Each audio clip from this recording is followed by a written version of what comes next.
Açın.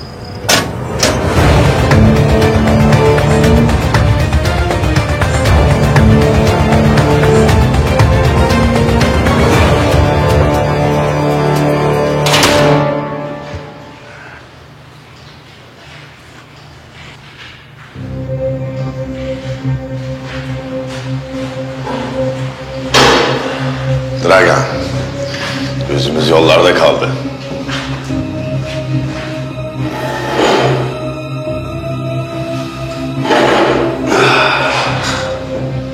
Bütün Türkiye seni konuşuyor. Hızlı bir giriş yaptın. Büyük oynuyorsun. Bu topraklarda yok olmak istemiyorsan büyük oynayacaksın. Ve ben yok olmaya değil, yok etmeye geldim. Bizden istediğin nedir? Dostluk, dayanışma, kardeşlik falan filan. Siz içeride, ben dışarıda. Bazen ben içeride, siz dışarıda. Parasıyla değil mi? Söylemesi kulağa hoş geliyor. Ama bu iş o kadar kolay değil Dragan. Bunca yıl karşı koydular. Korkusuzlar. Ne yaptıysak mücadeleden vazgeçmediler. Geri adım atmadılar. Onların geri adım atmasından ziyade sizin beceriksizliğiniz diyelim. Bütün dünya arkanızda ama siz bir halt beceremiyorsunuz. Böyle açık konuşuyorum diye kızmıyorsun değil mi? Sanki çok başarılıymış gibi konuşuyorsun. Şimdi sıra Türkiye'de. Türkiye'nin nüfus planlamasına katkıda bulunmam gerekiyor.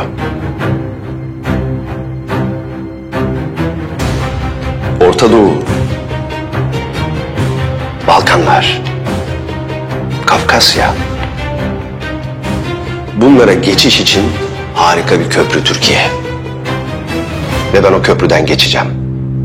Dönüp arkama baktığımda yıkılmış, darmadağın olmuş bir ülke görmek istiyorum. Bunu küçük bir ziyaret olarak kabul edin. Bir de bunu da küçük bir hediye.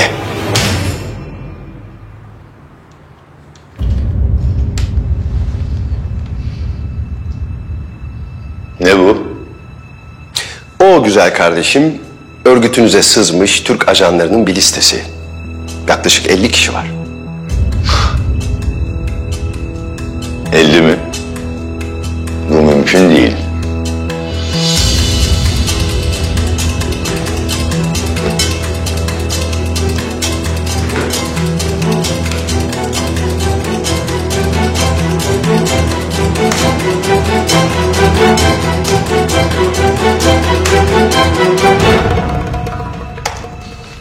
Allah kahretsin.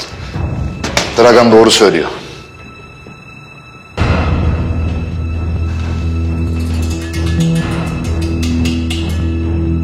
Hemen gidin bulun şunları. Yürü. Çek.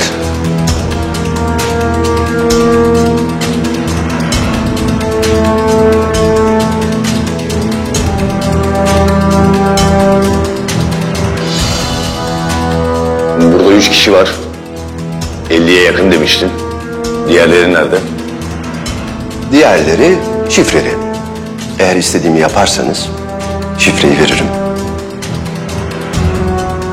Ne istiyorsun? Biri var. Kuvvetli sayılabilecek biri. Önümde mani olan, bana engel olan biri. Onun ortadan kalkmasını istiyorum. Onu öldürün, şifreyi vereyim. Hepsi bu kadar.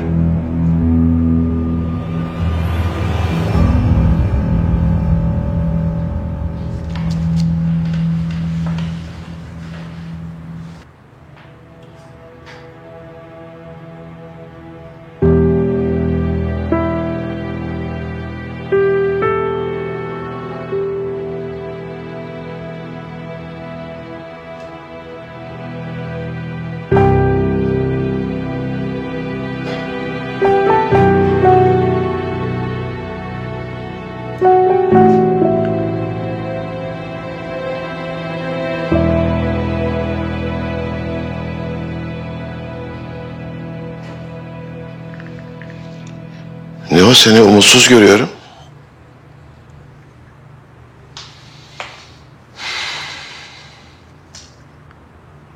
Bitmiyorlar usta. Hiç bitecek gibi de durmuyorlar. Ne zaman kafamızı kaldırsak birileri elinde sopayla bekliyor. Kendin için mi söylüyorsun? Artık ben yok. Sadece ülkem var. O ve onun geleceği var. Umutsuzluk, karamsarlık yaz şeytandandır.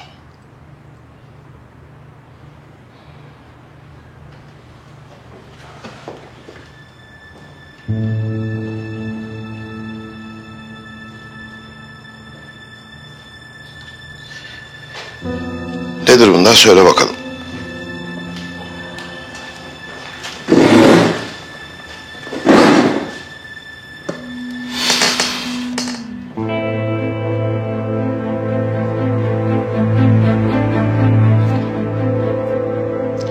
İstanbul Boğazı. İngiliz zırhlısı 1918. Öyle. Bundan tam 100 sene evvel bugün Aziler'de İngiliz donanması toplarını saraya çevirmiş bekliyordu. Sokaklar İngiliz-Fransız askerleriyle doluydu.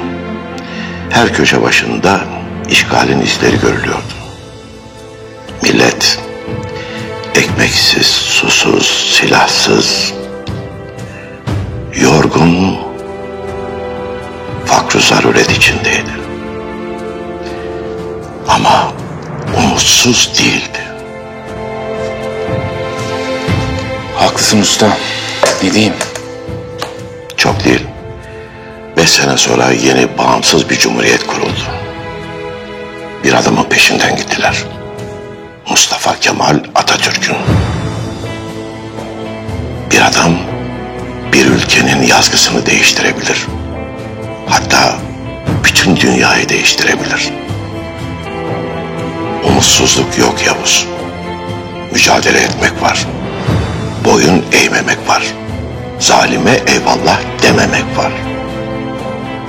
Yoklarla işimiz yok. Bizim işimiz varlarla.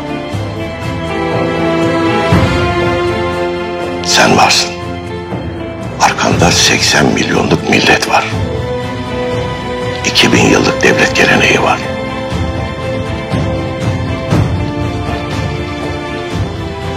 Bir daha seni böyle başın önde görmüş olursam külahları değişiriz. Görevin ne olursa olsun seni Türk Silahlı Kuvvetleri eğitti, yetiştirdi. Öyle davranacaksın. Anladım usta. Şimdi bir sorum var. Bu adamlar neyin peşinde? Milli Güvenlik Protokolü'nün. Peki niye? Şöyle düşün. Diyelim ki bir hırsız eve girecek. Önce ne yapar? Alarmı susturur. Kameraları kapatır. önce evin güvenlik sistemini devreden çıkarır. İşte bu ülkenin en önemli savunma sattı da milli güvenlik protokolüdür.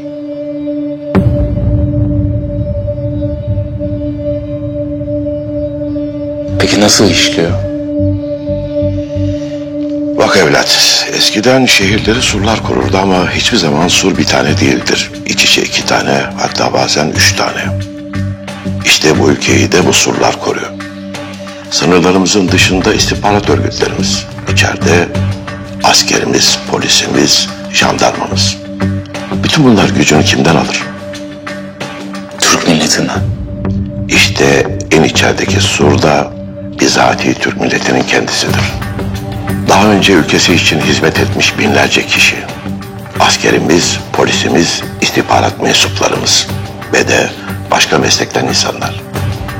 Hepsi de bir savaş ya da işgal durumunda canını seve seve vermek için bekliyorlar. Belki bindiğin takside sıcak havadan şikayet eden taksici. Ya da bankadaki konuştuğun veznedar ya da her gün önünden geçtiğin simitçi. Bilemezsin. Böyle bir şey daha önce de duymuştum ama gerçekliğinden emin değilim. Bunların hepsi gerçek.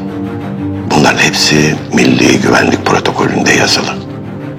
Acil durumlarda kullanılacak havalimanları, hastaneler, toplanma yerleri ve daha bir sürü detay. Babamın dediği gibi. Bunlar bir işgale hazırlanıyorlar. Ya delirdiler ya da çok çaresizler. Ama nasıl? Nasılı bulmak da senin görevin Yavuz. Şimdiye kadar ülkeye silahınla, yüreğinle hizmet ettin. Bundan sonra aklınla hizmet edeceksin. Bu da sende fazlasıyla var. Bugünlük bu kadar yeter. Daha sonra yine konuşuruz. Umutsuzluk yok.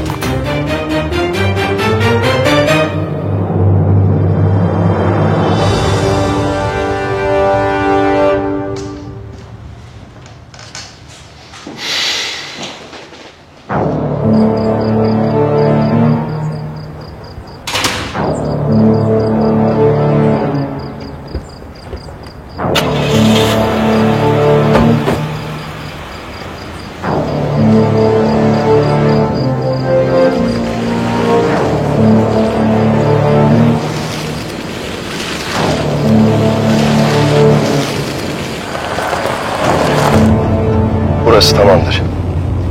Bu işleri bunlara vermekle hata ediyorsun. Ben hallederdim. Neden anlamıyorsun? Senin daha önemli işlerin var. Bırak bu işleri bu yamyamlar halletsin. Ne yaptın? Söylediğim şeyi hallettin mi? Adamı takip ediyorum. Kolay olacak, merak etme. İyi. Divan'ın o hapishanede olduğunu doğruladın mı? Evet. Güzel. Onu oradan çıkartmak zorundayız. Çıkaramazsak her şey berbat olacak. Halledeceğim, merak etme. Nadia. Golim'de. Ben de seni.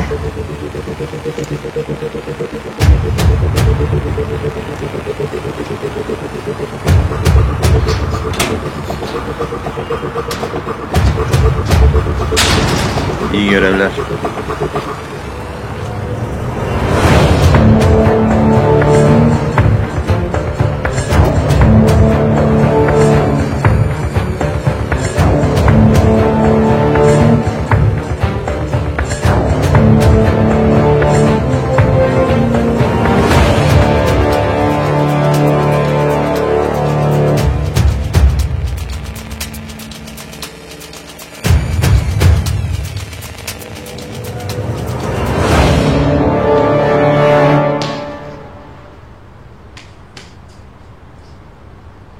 Beyler, bizi bu halde niye buraya topladılar ya? Bilgisi olan var mı?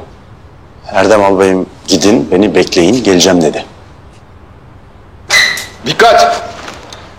Günaydın beyler. Sağ ol! Beni rahatla dinleyin. Epeydir ayrıyız. Bakalım bu zaman zarfı içinde kendinize iyi bakabildiniz mi? Biz hep zımba gibiyiz komutanım. Öyle mi?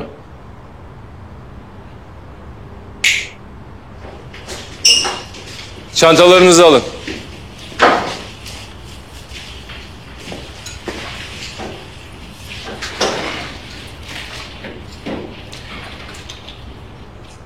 Şınav pozisyonu al.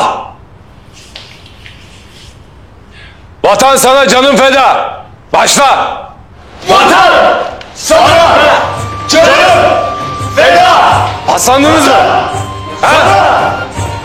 Ben yokken çalıştırmadılar mı sizi? Vatan sana canım feda. Vatan sana Keşanlı. canım. Göbek mi yaptın sen? Hayır komutanım. Keşanlı.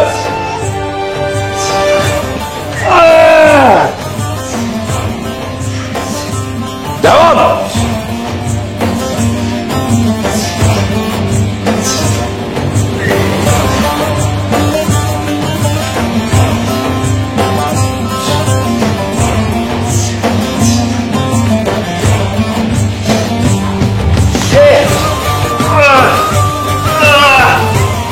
Askersiniz siz.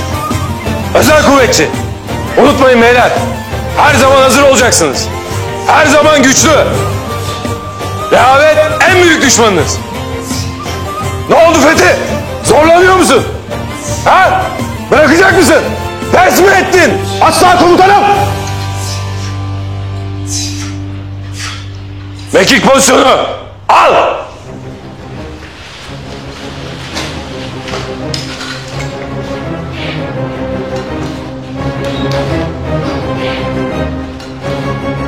Her Türk asker doğar. Başla. Hayır. Türk asker doğar. Hayır.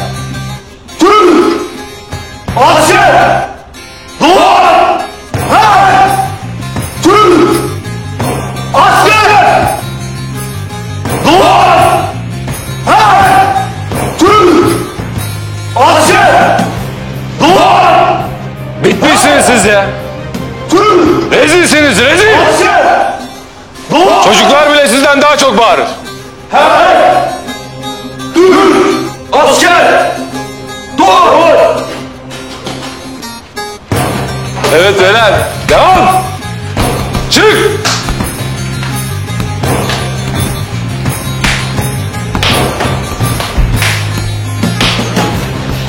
Çık.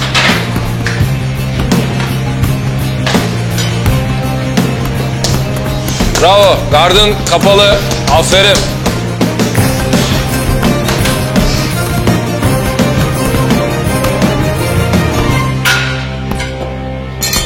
Düşman sinsi beyler.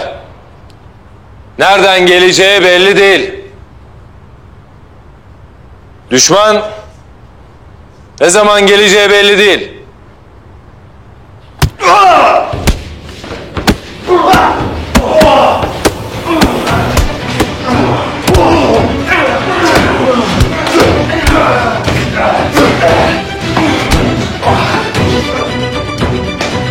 Ölmek çok kolay. Ama hayatta kalmak zorundasınız.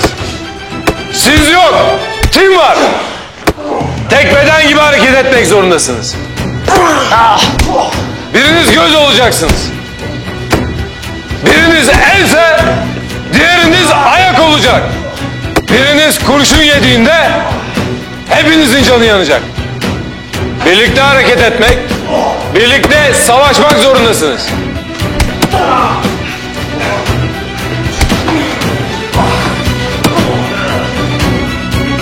Güzel.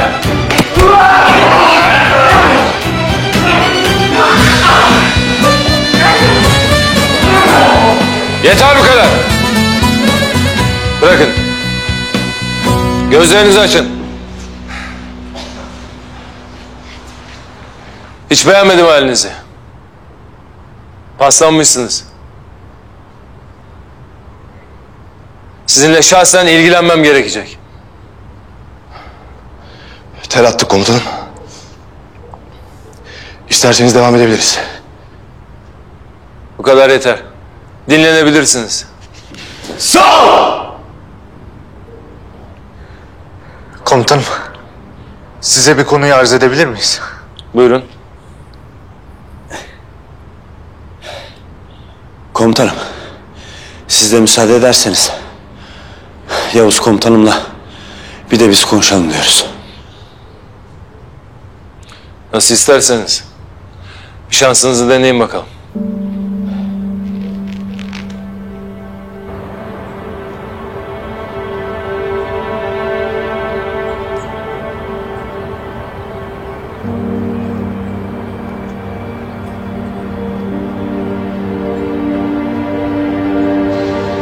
Rahat uyu kardeşim. Bak. Ablam burada. Ablam her zaman yanımda.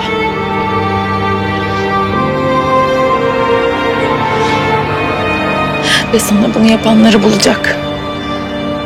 Bedeli her ne olursa olsun hesabını verecekler. Gerekirse uyku bile uyumam. Eve gitmem. Her şeyden vazgeçerim. Yeter ki bulalım o adamları. Ve adaletin önünde hesap soralım.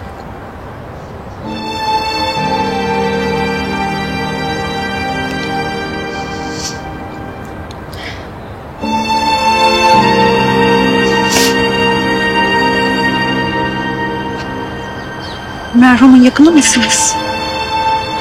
Ablasıyım ben. Ne oldu? Size sarılabilir miyim?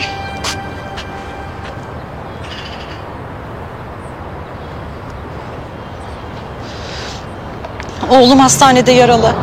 Anlattığına göre kardeşini son anda fark edip herkese uyarı vermiş. Bu sayede de oğlum hayatta kalmış. Ben de gazetede gördüm de buldum burayı. Böyle bir kardeşiniz olduğu için ne kadar gurur duysanız azdır. Sağ olun. Bunu duyunca insanın acısı bir nebze olsa azalıyor. Müsaade ederseniz çiçekleri bırakmak isterim. Tabii. Ne demek?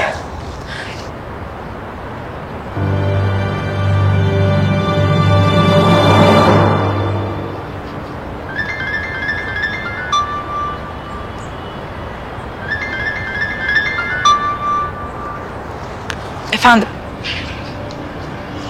Kardeşim ziyarete geldim. Hemen geliyorum. Ya kabul etmezse yine dönmeyi? Edecek aga.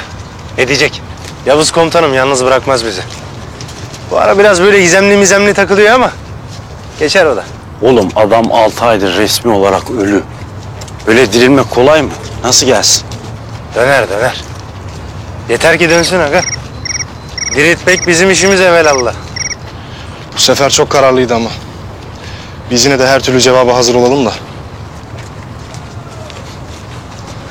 Bu garibim de Yavuz komutan düğüne gelecek diye seviniyor. Ya ona da gelir herhalde ya. Gelmesine gelir de kimse bilmiyor ki. Nasıl olacak o iş? Nazlı var ya, öğrense cin çarpmışa döner. Erdem yabay halledeceğim dedi ama dur bakalım. Aga bence çat diye gelsin düğüne. Böyle alıştıra olacak iş değil. Gelsin alaya girsin hemen. Alay da kaynar arada. Vallahi bak çok mevzu olmaz. Keşanlı ve dahiyane çözümleri. Boncuğum, bu sefer her şey tamam, merak etme. Yarın o düğün olacak, Allah izin verirse. Artık bir aksilik çıkmasın ya. Vallahi bütün akrabalara rezil oluruz. Boncuğum, her şey çok güzel olacak bak. Tamam mı? Sen bana güven. Şimdi biz bizimkilerle bir yere geldik. Ben seni sonra arayacağım, tamam mı? Tamam. Biz de Güler ablanın evindeyiz. Buradan birkaç şey alacağız. Sonra bizim eve geçeceğiz. Tamam Boncuğum. Hadi öpüyorum çok. Ben de.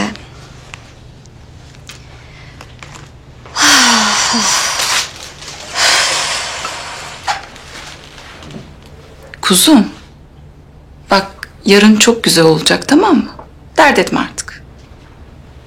Ay tabii ya. Hem düğün bitti sayılır. Artık yeni hayatına İstanbul'a alışmaya çalışsana biraz. Ne bileyim şimdi böyle her şey üst üste geldi ya. İstanbul bir de. Ürkütücü geliyor bana bu olaylar falan. Canım biz varız. Hep birlikte alışacağız işte biz de buraya. Hem sen kimden korkuyorsun bakayım? Asıl o alçaklar bizden korksun. Aslan annem benim be. Ay hem sen biraz gülsene ya. Huysuz gelin. Hadi yarın nasıl oynayacağımızı düşün bakayım sen.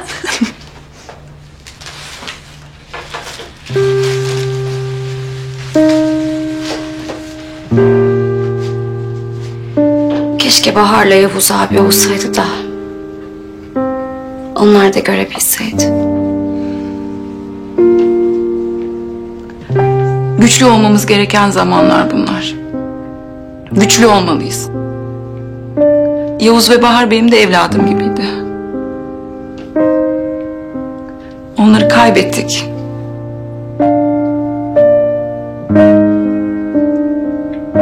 Ama hayat devam ediyor. Siz varsınız. İyi ki de varsınız. Ya güzel annem benim. Üzülme. Tamam. Tamam. Tamam. Tamam. Bu kadar duygusallık yeter. Bir sürü işimiz var bizim. Ya bizim düğünümüz var. Hadi kızlar, hadi çalışın, hadi. Hadi.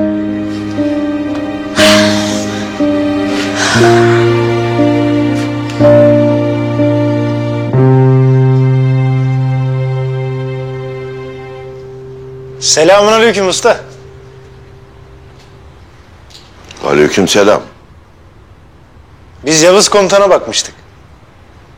Affedersin kime? Yavuz Komutan.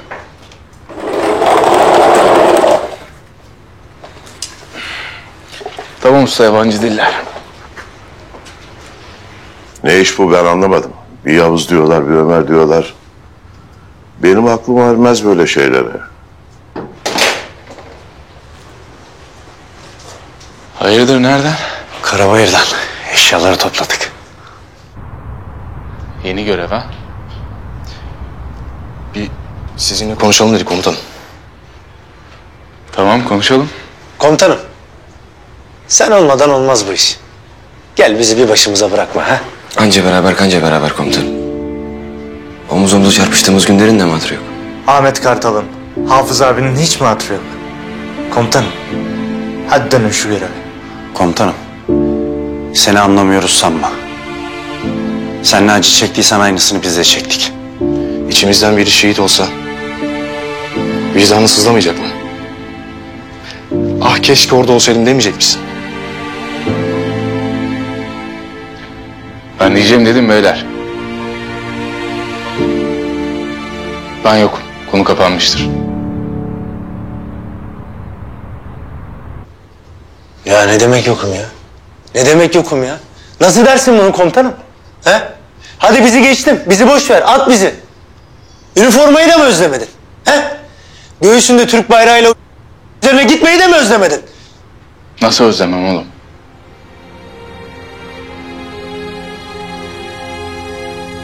Silah odasındaki o hazırlanışlarınızı, helikopterde o rüzgarın yüzüme vuruşunu,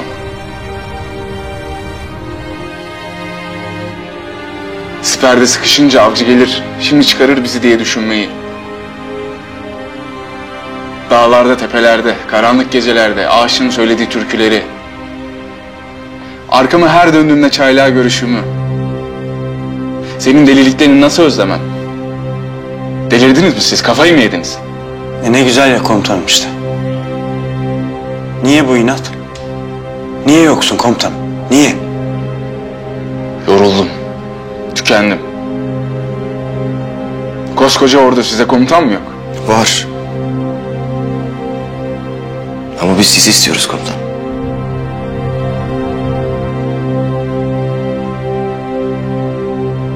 Ben istemiyorum. Oldu mu?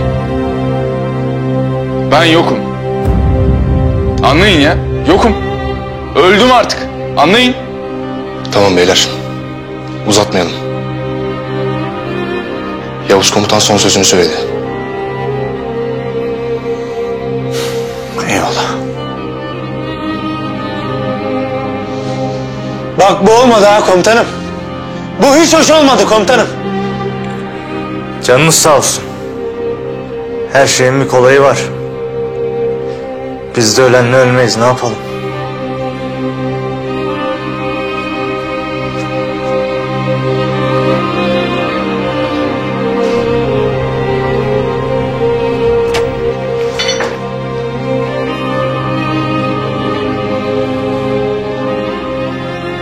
ara düğünüme gelin komutanım. Son bir zeybek oynarız.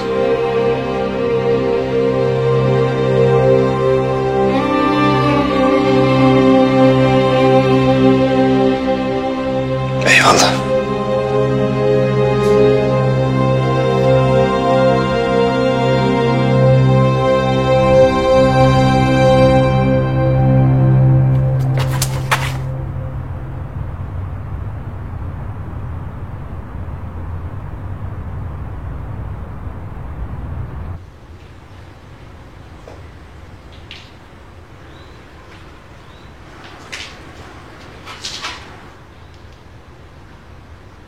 Üzdüm adamları ya. Hepsi kardeşim benim.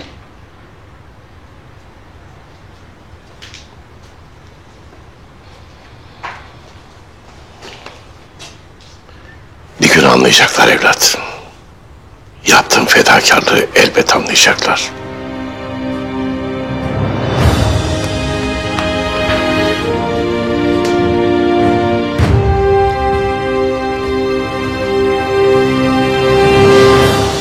Gelmezsen gelme lan! Bitmişmiş, tükenmişmiş, ölmüş gibi! Öldün! Lan ne güzel dirilmişsin, neyin artısı? Tamam oğlum, boş ver. Rahat bırak adamı. Yok ya. Yok, ben bunun ağzını burnunu kıracağım ya. Bir dakika lan! Ya tamam. Ya tamam baba, sakin ya. Saçmalamayın. Hadi beyler. Hadi. Hadi abi.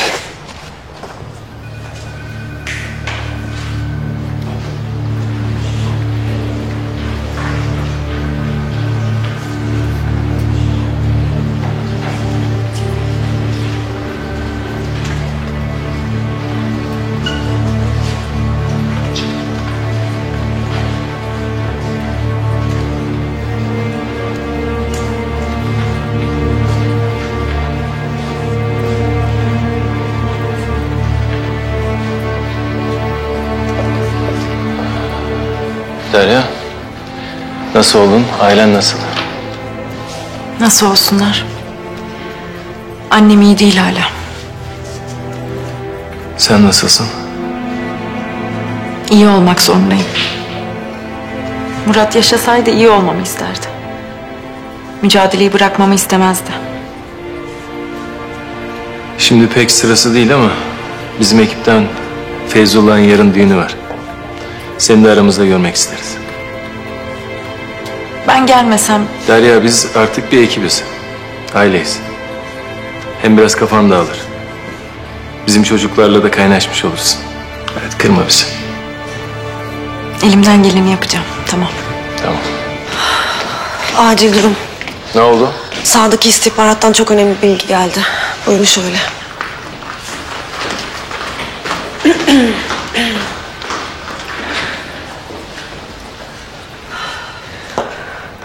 Nadrasar bölgesindeki örgüte sızan 3 ajanımız deşifre oldu. Bölgedeki muhbirimizden şimdi haber geldi.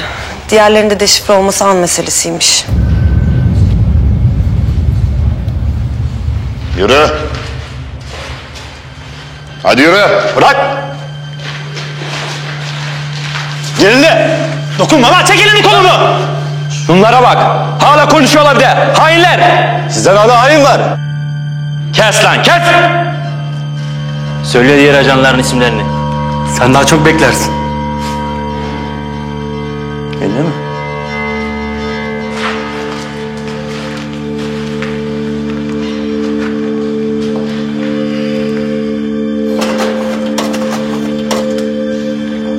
Emin misin konuşmak istemediğinden, he? Yaklaş konuşalım, yaklaş.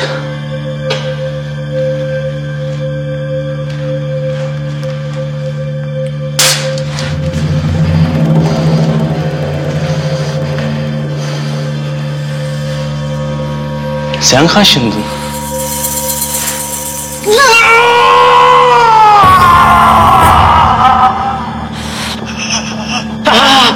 Ne yaparsanız yapın, istediğinizi alamayacaksınız lan!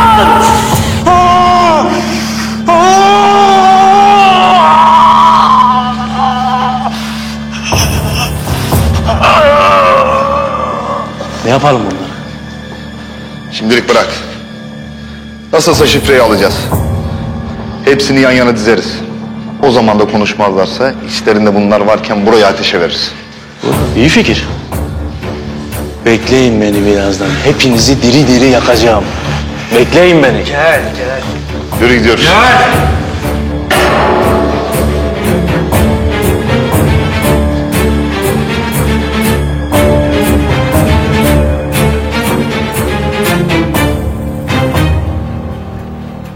Durum acil beyler. İstihbarata göre biri Nadir Hasar'daki örgüte içeri sızan ajanlarımızın listesini vermiş. Hepsini mi komutanım? Şimdilik sadece 3 kişi. Ama diğerleri de risk altında. Esir tutulup konuşmaları için işkence görüyor olabilirler. Çok beklerler konuşmalarını. Kimin sızdırdığı belli mi komutanım? Henüz bilemiyoruz. Altından yine Dragan'ın çıkması kuvvetli bir ihtimal tabii. O zaman gidelim başlarına yakalım komutanım orayı. Kardeşlerimizi de alalım gelelim. Bölgeye en güvenli giriş yolu hava yolu. Uçaktan paraşütlerle gece atlayışı yapıp bölgenin güneyine ineceksiniz. Oradan da sızma yapacaksınız. İşte bu be. Eski günlerdeki gibi. Komutanım Yavuz komutanıma gittik. Bir daha konuşalım dedik. Döner belki de. Yine komutanımız ol dedik. Ne dedi?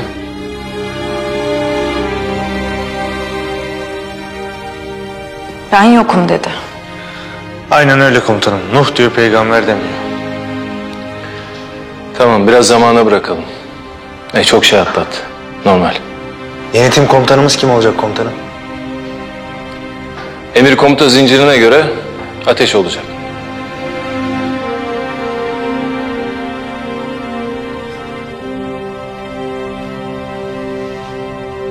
Komutanım çok sağ olun. Sizin için de uygunsa müsaade ederseniz ben olmayayım. Ben istihbaratta sahada daha iyiyim komutanım. Bir kanadım kırık kalır, aklım hep orada olur. Bu yüzden time benim dışımda birinin önderlik etmesi daha uygun olur. Peki. Fethi. Timin emir komutası sende. Emredersiniz komutanım. Hadi hazırlanın.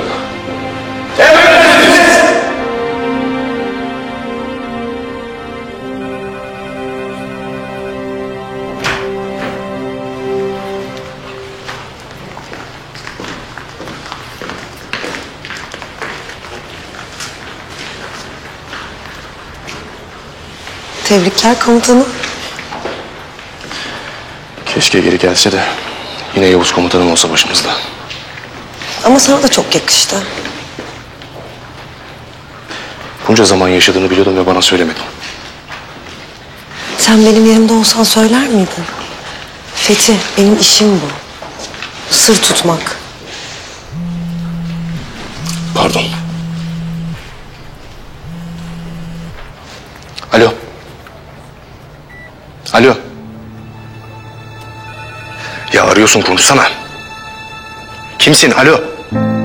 Alo. Yine mi sessiz telefonlar? Anlamıyorum ya. Arayan numarayı geri aradım. Açmıyor. Numarayı araştırdım. Sahibi de saçma sapan biri. Gizemli bir aşık olabilir mi? Gizem sevmem. Ben eylem adamıyım.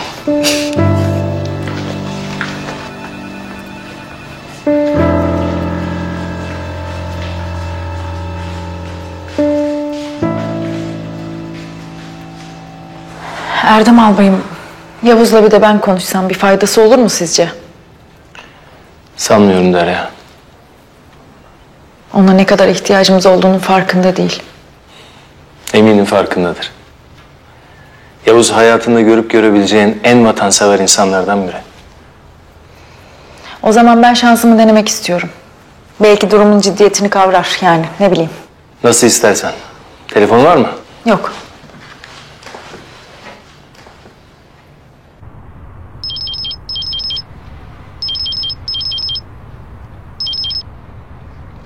Efendim, Yavuz merhaba. Savcı Derya ben. Tanışmıştık. hatırladım. Seninle buluşma imkanın var mı? Konu neydi? Yüz yüze konuşsak daha iyi. Tamam, yarım saat sonra buluşalım. Mekanı mesaj atarım, olur mu? Tamam.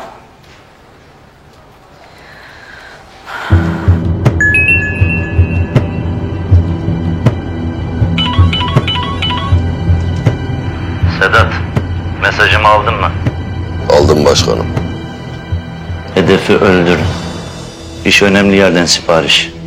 Çok sıkıntı çıkarmış. Anlaşıldı başkan. Merak etme. İş bitince bana haber et.